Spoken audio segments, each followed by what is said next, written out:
everyone, I'm Olivia. And I'm Kyle. And we're Drivin and Vibin. Today we're going to continue our Q&A series, but before we get started, we want to let everyone know that Monday will now be the day to find Drivin and Vibin's Q&A about RV life. Yep, and don't forget, Vibe Talkins will be released on Thursdays, so every Monday and Thursday we'll have scheduled videos coming out, and you'll know when to expect those. And in between those videos, those scheduled videos, we'll release, exploring places and campgrounds we've been to or any other fun information we come across.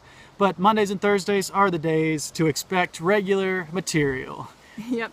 So our first question comes from Pookie and the Bear. They are full-timers about to start their journey on the road, and they were kind of creating some videos about their expectations before they hit the road, and they asked us about the expectations versus reality once you're out there, and we had quite a few thoughts about the subject. Before we started the journey on the road, we thought we were going to be able to get free internet and mooch off that from every town we visit, whether it be Starbucks, Walmart, McDonald's. We thought that would be enough to satisfy our internet craving.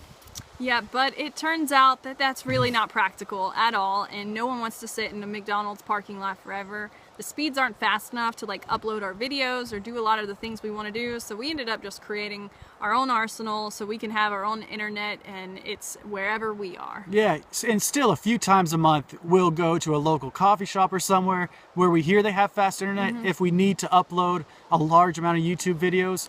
But otherwise, what we've created as far as our AT&T and T-Mobile arsenal, that serves us very well for now. Yeah. It's usually when we're out in the middle of nowhere and getting no cell service or anything that we end up relying on coffee shops and things like that. And that's at least better than McDonald's French fries. So the next one was my largest misconception before we hit the road. I had a vision of weekend camping and cooking outside over an open fire, making chili in a Dutch oven with open flames, just enriching every part of the flavor. Yeah, that turned out to be a no-go. We hardly ever start fires. In general, it just takes too long. We're lazy. We don't like smelling like smoke. We don't like our camper to smell like smoke. And I like just clicking on that propane stove and having lunch in 30 minutes. It's so easy to cook inside of our kitchen. And we're just not much of the weekend camper stereotype. We found that living in an RV is very similar to living in a home. We operate inside of the confines of it with our kitchen, with our bedroom, with our bathroom, and life goes on as normal. It's not a weekend camping trip that we're living. Yep. It's beautiful in theory, but in reality, we're just too lazy. Yeah. So one of the other ones is a huge misconception.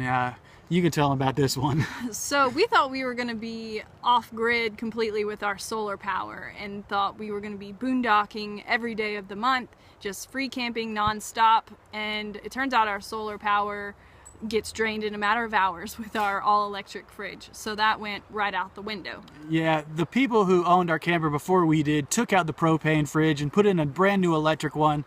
They probably thought they were doing something good by doing that. But, that fridge drains our battery, and we were greatly misunderstanding what the solar power can offer us as far as that fridge is concerned. We have two panels. They offer about 100 watts apiece and a 200 amp hour battery, and that would be enough for some people to live off of, but for us it wasn't. Yep, and maybe one day we'll get to upgrade to a propane fridge or something, and then we could probably do quite a while on our solar power. But right now, we need a little help from our generator, so we'll turn that on for a few hours to get our fridge down really cold. But because of that, we have allowed ourselves to go into our next point, which was, the free camping. We thought we were going to be doing that nonstop, and that wasn't a reality because of our solar. So we watched so many videos while we were preparing to live life on the road, and watching Technomadia explain to us about boondocking, watching people's awesome boondocking location videos, we thought we struck the jackpot and thought we would never pay for rent again in our life. That was not the case, in our first 6 months especially. Yeah, we were staying in campgrounds a lot more than we would have liked because of that, but we've kind of come full circle and made changes and improvements back to where we have been free camping for 3 months now and haven't paid for camping. So, it just took some learning and to work around. We know our system's limitations now and know how to kind of balance it with our generator as well. And it also takes time to learn how to find good free boondocking. Sites like Campendium and freecampsites.net do a great job of offering a database, but you really have to learn your personal preferences to find out which one of those campgrounds is going to work for you. Just because it's free doesn't mean you're going to want to be there. Yeah, it really takes getting to the spot to actually know what it's all about. You know, different people have different perceptions. Someone might leave a really bad review for a place that we think is great, and vice versa. So you can't really know till you get to a place. You know, if you have some trusted fellow traveler friends, then they're usually good resources to talk to, and especially if they've left reviews on those sites, we always are sure that those are going to be great spots. But you know, it's just kind of the learning curve, and we're glad that we now can pretty much meet that first expectation that we had. We just had to, you know, go through some hoops at first and learn a few things. And that kind of leads into, as far as listening to our fellow travelers that we trust, to the next category, which is socializing.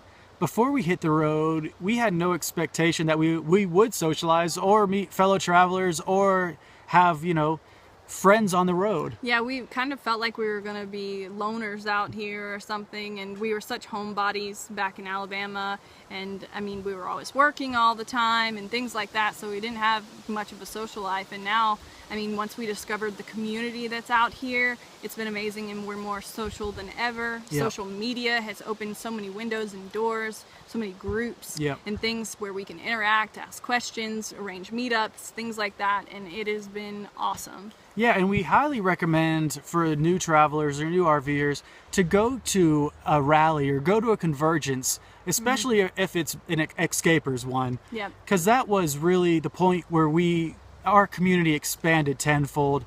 We made friendships there that have lasted us, you know, the rest of our time on the road so far, and it's so awesome to meet people that you met in Quartzsite or wherever the rally was and see them again 1,000 miles away.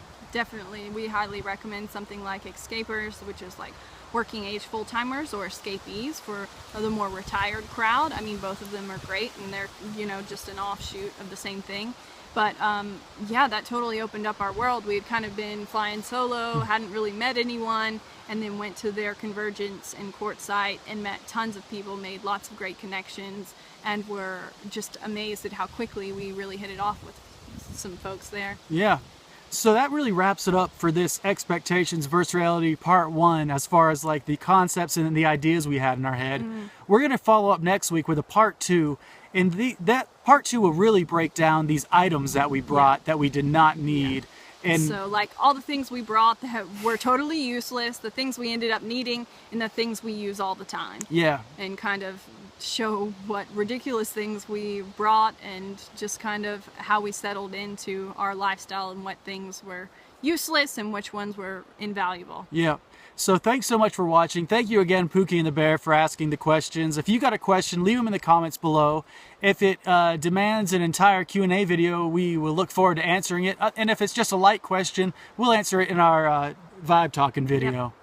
So thanks again, guys. Yeah, thank you so much for all the questions. Subscribe if you haven't already. Check us out on Facebook, all that good stuff. And thank you so much for watching, and we will see you next time. See ya.